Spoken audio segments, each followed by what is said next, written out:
Bonjour tout le monde, bienvenue sur ma chaîne YouTube, ici Kim et aujourd'hui je vous accueille dans un nouveau décor pour le premier épisode de ma nouvelle série Entrevue que j'étais super contente de vous montrer. Et donc on va briser la glace avec un sujet très intéressant qui est le minimalisme.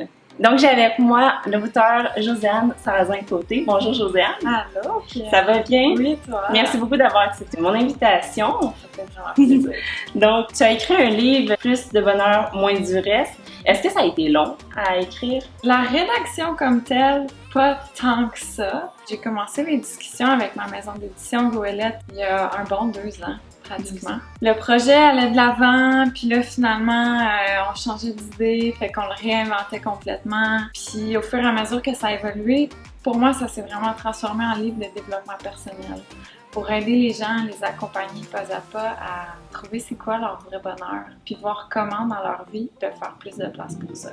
Okay. Donc c'est accessible à tous, ça peut juste nous apporter du bien dans le fond? Ouais, c'est pas un guide qui dit quoi faire, c'est pas des étapes à suivre pour y arriver, c'est vraiment un accompagnement pour juste aller voir ce qui se passe en dedans, puis se permettre de réfléchir, parce que ce qui est important pour nous, bizarrement, dans notre société, on prend pas tout le temps d'y penser. C'est vrai. Ouais. C'est juste une invitation à y penser puis à voir c'est quoi pour toi, tu sais. Puis moi, ce que j'ai trouvé super le fun dans ton livre, c'est que ça allait nous amener à revoir complètement notre mode de validation. Ça, t'as touché une corde sensible parce que je pense que c'est peut-être une des raisons pourquoi les gens veulent pas le faire ou qui sont comme réticents à cause qu'ils veulent pas être différents des autres. Sens-tu ça un peu? Ben, c'est certain, parce que moindrement que tu décides de suivre ton propre chemin, ça commence à détonner. Ça clash avec l'entourage, ça clash avec les autres, puis c'est pas ce vers quoi on est encouragé. Fait que ça demande une petite dose de courage, d'avoir une espèce de, pas une confrontation, mais des premières fois où justement tes proches, tes amis, ton entourage sont comme « Ah, c'est bizarre ce que tu fais, tu sais, pourquoi tu fais ça? » Puis de continuer sur cette voie-là parce que toi, ça te fait sentir de mieux en mieux. Tu sais, c'est que tu te rends compte à un moment donné, tu te dis, mais pour qui je vis? Est-ce que c'est pour moi ou c'est pour ne pas froisser personne puis pour plaire aux autres? J'entendais il y a pas longtemps dans une entrevue, ce que les autres pensent de toi, ce n'est pas de tes affaires. C'est intéressant, j'aime ça. Ouais, ce que les autres pensent de toi, c'est pas tes affaires. Puis quand tu réfléchis à ça, c'est comme... Ben ouais, ça m'appartient pas. Ce que les autres pensent de moi, c'est leur deal, c'est leur histoire. Je comprends. Ah, c'est bien. Puis sinon, je me demandais, c'est quoi les valeurs qui guident tes achats en ce moment? Ça s'en parle beaucoup dans le livre quand même. Ouais, ben c'est sûr et certain que j'achète presque tout usagé. Donc, déjà en partant, pour moi, ça règle une grosse partie de mes valeurs de consommation, dans le sens où je veux pas encourager des entreprises qui sont pas éthiques, je veux pas encourager des entreprises qui produisent en Chine, au Bangladesh, au Vietnam, peu importe. Puis, ben, la réalité est que si on se tourne vers des entreprises 100% locales, 100% du temps, ça finit par coûter cher. Donc, on se tourne beaucoup vers la seconde main, ce qui nous libère beaucoup de budget pour quelques achats qui nous tiennent un peu plus à cœur, où là, on peut aller encourager des entreprises locales. Mais est-ce que c'est difficile de savoir d'où justement le produit vient quand c'est de seconde main puisqu'il n'y a pas l'emballage? Ben, pour moi, quand quelque chose est seconde main, peu importe sa provenance, ça va toujours être mieux que d'acheter nouveau. Parce que c'est comme si on sauve un objet d'aller aux poubelles. Donc, de faire le choix de donner une autre chance à ces objets-là, de leur donner une deuxième vie, ben pour moi, ça reste pas mal ce qui est le plus écologique. Sinon, tu parlais aussi au niveau de l'alimentation, tout ce qui était aussi biologique, le plus respectueux de l'environnement. On essaie autant que possible d'acheter local, de saison. On essaie d'acheter biologique parce que quand on prend le temps de regarder les pesticides, les OGM et compagnie, ça fait un peu capoter. Ça, c'est une des choses aussi que j'ai trouvé le fun quand tu parlais de ça, c'est pas nécessairement juste pour l'environnement, c'est aussi pour la santé. C'est ça que tu nous faisais nous rappeler aussi. Ben oui, parce que tu sais, le corps, c'est notre véhicule, puis c'est important d'en prendre soin, puis l'alimentation, c'est une des façons les plus puissantes qu'on peut prendre soin de nous, qu'on peut se soigner même. J'ai vraiment beaucoup aimé ton chapitre sur la mini-maison parce que c'est quelque chose que pas grand monde ont vécu. Et est-ce que c'est ça qui a fait en sorte que tu as réalisé que tu avais plus de budget pour suivre un peu tes valeurs, qui étaient peut-être plus dispendieuses? C'est certain que ça aide. Je pense qu'il y a plein de facettes à ça. Notamment pour vrai, là, juste faire le choix d'acheter seconde main, ça change la vie. Là. Parce que c'est tellement moins cher. Notre première maison était vide, évidemment, on n'avait rien, puis on a tout meublé pour moins de 1000 $, incluant les électros, la vaisselle, les meubles, tout. Là. OK. Fait comme, il y a vraiment moyen, puis je veux dire, c'était très beau, là. Oui, j'ai été la voir en plus ce matin même. Le lien dans la vidéo, ça paraissait pas si on ne disait pas que c'était de seconde main. Ouais, exactement. Comme, pourquoi je dépenserais 10 fois plus pour quelque chose de neuf? Mm-hmm. Ça vaut-tu la peine tant que ça? Pas nécessairement. Ouais. Là. Ben, pour nous, la réponse était simple, ça vaut pas la peine. Plus ta maison est grosse, plus tu vas la remplir. Plus tu vas perdre de temps à faire du ménage, plus fait que... Ça veut pas dire aller tous en mini-maison. Tout le monde peut trouver la taille qui lui convient, mais il y a quand même un petit exercice de réflexion sur j'ai-tu vraiment besoin d'aussi grand? T'sais, pourquoi j'ai besoin d'aussi grand? Il faut s'aider aussi dans la vie. Tu sais, justement, le fait de choisir une maison plus petite, ben, à un moment donné, c'est l'espace que tu as, tu fais avec. Choisir aussi, par exemple, avec les jouets de notre fille, ben, on va choisir un coffre à jouets ou un rangement quelconque, puis on se dit, ben, c'est ça l'espace qu'on a pour les jouets.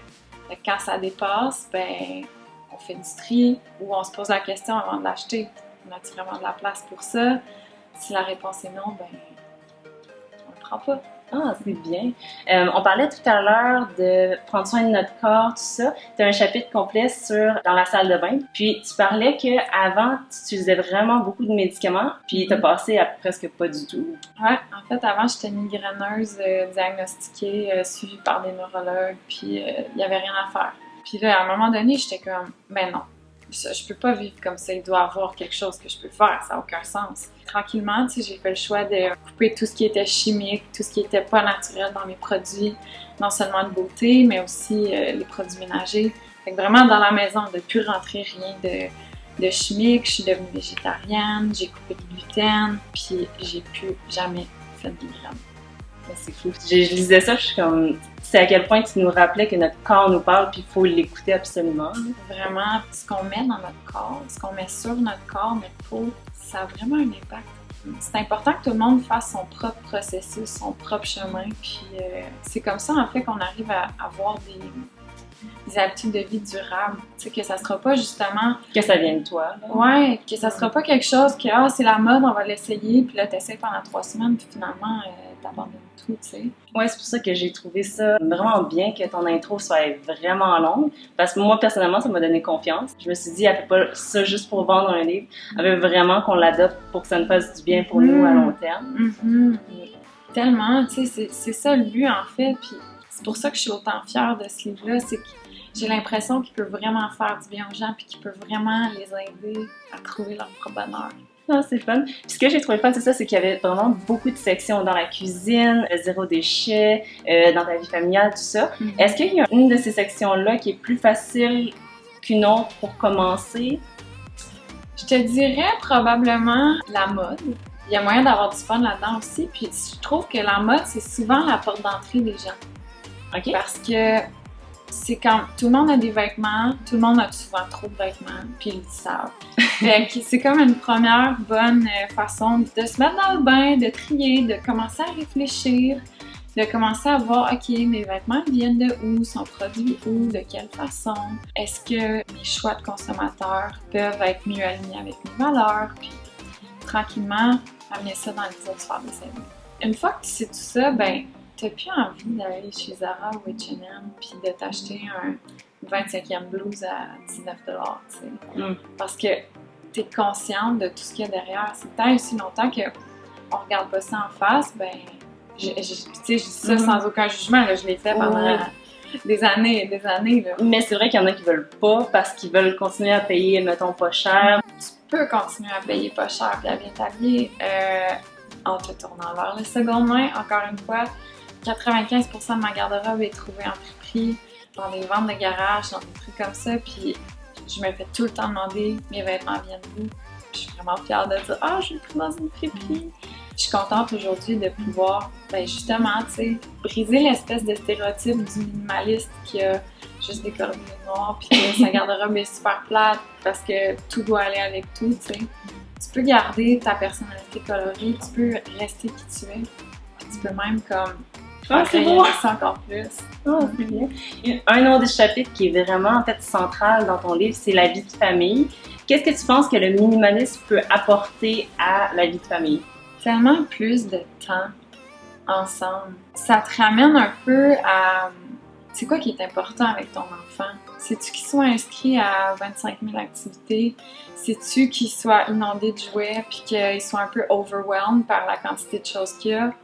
Mais non, tu sais, c'est juste de passer du temps ensemble, de bâtir une relation, de se créer des souvenirs. Parce qu'on dirait que les gens se méfient, ils disent « Ah, si je donne pas beaucoup à mon enfant, c'est comme s'il va manquer quelque chose.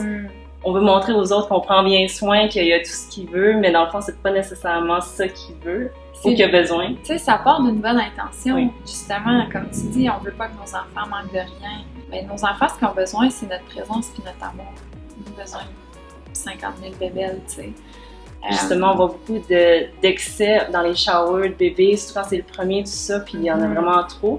Est-ce que toi, ça a été difficile, puisque c'était ton premier enfant, de convaincre ton entourage de respecter tes choix?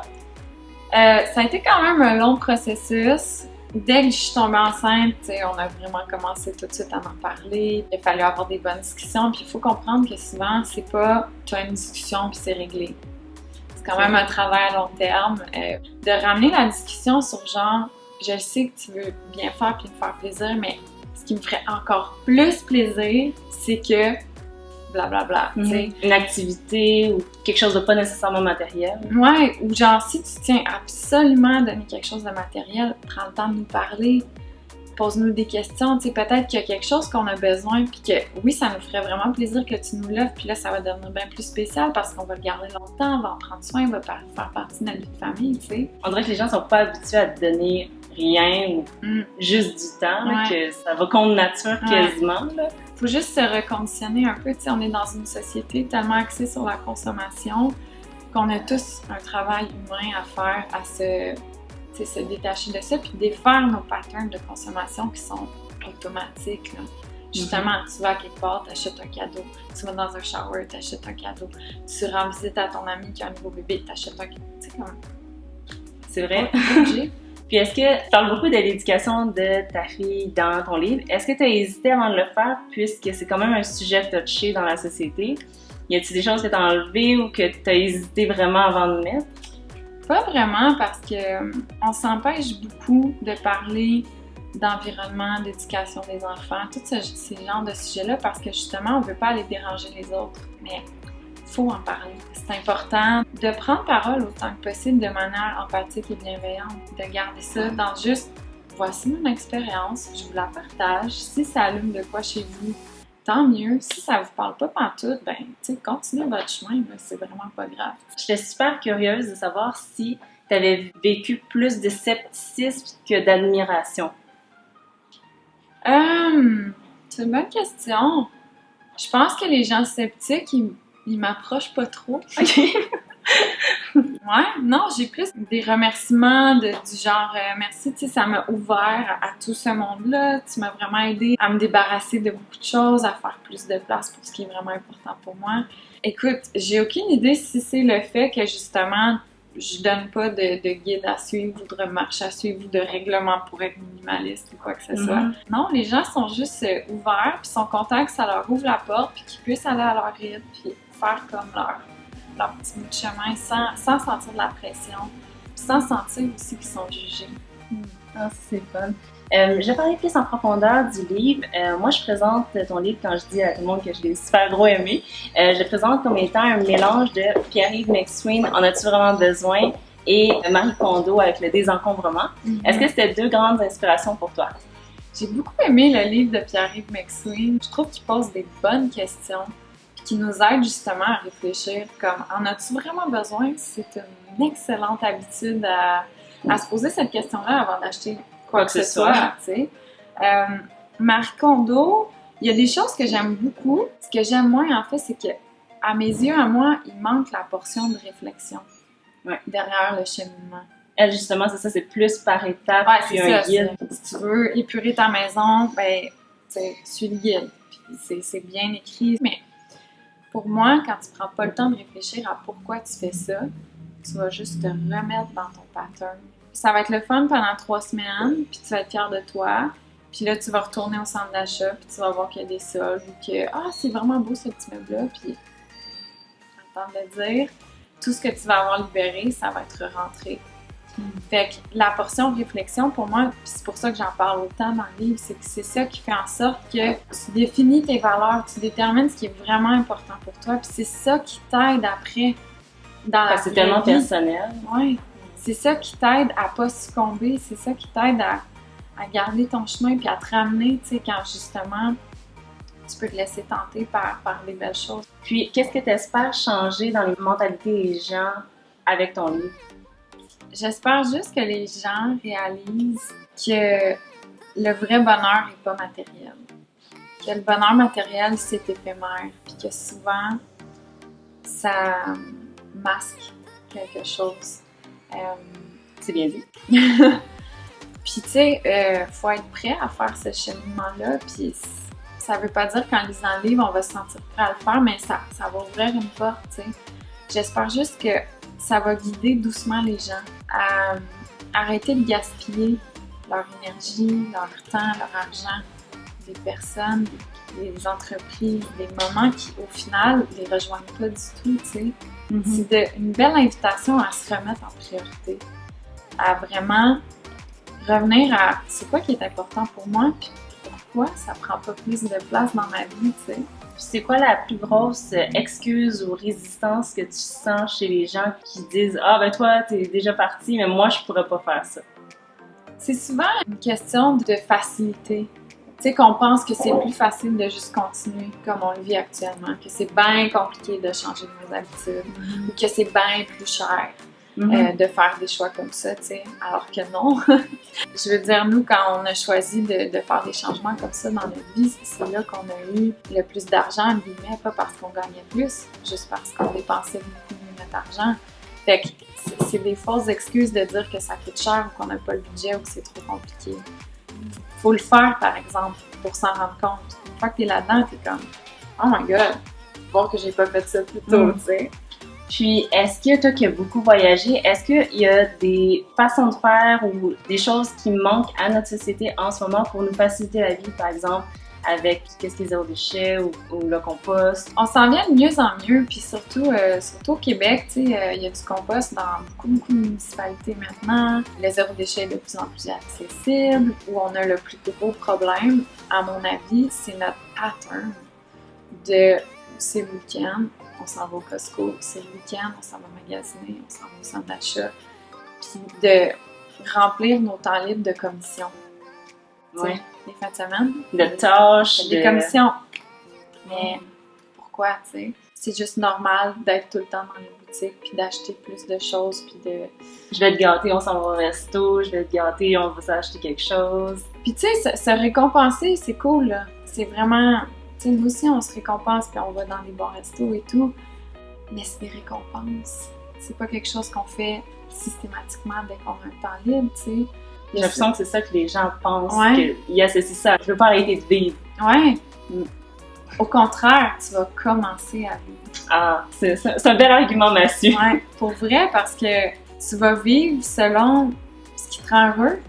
Quel beau cadeau à se faire, tu sais. Tes propres règles versus ce que la société aimerait que tu penses, peut-être? Ouais, exactement. Tu vas suivre ton propre chemin en te défaisant peut-être des étiquettes qui ont été apposées sur toi toute ta vie, en te défaisant des petites boîtes dans lesquelles tu as rentré toute ta vie. Puis tu vas apprendre à bien vivre avec ça. C'est tellement libérateur. En finissant, je voulais que tu nous parles si tu avais d'autres projets. Je sais que tu as un autre livre qui sort à l'automne. Ouais, j'ai un livre sur le féminin sacré. C'est quoi? Alors, tous les humains, en fait, on a de l'énergie masculine et féminine à l'intérieur de nous. Et quand on voit dans les très bons côtés de cette énergie-là, c'est là qu'on va appeler ça de l'énergie sacrée. Fait que c'est comme un livre qui explique, en fait, c'est quoi le féminin sacré, pourquoi ça a été un peu détruit dans les derniers millénaires, c'est quoi le masculin sacré aussi, c'est quoi la masculinité toxique, parce que c'est une grosse nuance à faire, puis comment on peut à l'intérieur de soi, rééquilibrer tout ça. Ah ben, on va surveiller ça parce que j'avais jamais entendu parler de ça avant. Ouais, c'est un ouvrage beaucoup plus ésotérique. C'est pas nécessairement aussi accessible, je te dirais, que celui-là, mais tout le monde devrait le lire. Ah, mais merci beaucoup, on va se quitter là-dessus. Donc j'espère que vous avez vraiment aimé la vidéo. Likez-la si vous aimez le concept et commentez pour nous laisser savoir si le minimalisme c'est quelque chose qui vous intrigue, si vous comptez l'essayer et si surtout vous comptez procurer le livre de Josiane. Merci beaucoup, puis je vais laisser tous tes liens dans la barre de description pour que les gens puissent te suivre dans ton quotidien parce que tes vidéos YouTube sont vraiment très très bien réalisées. J'ai eu beaucoup de plaisir à les regarder. Donc je vous quitte, puis je vous invite à regarder aussi ma critique personnelle sur le livre en détail de Josiane. Merci! Merci! Bye bye!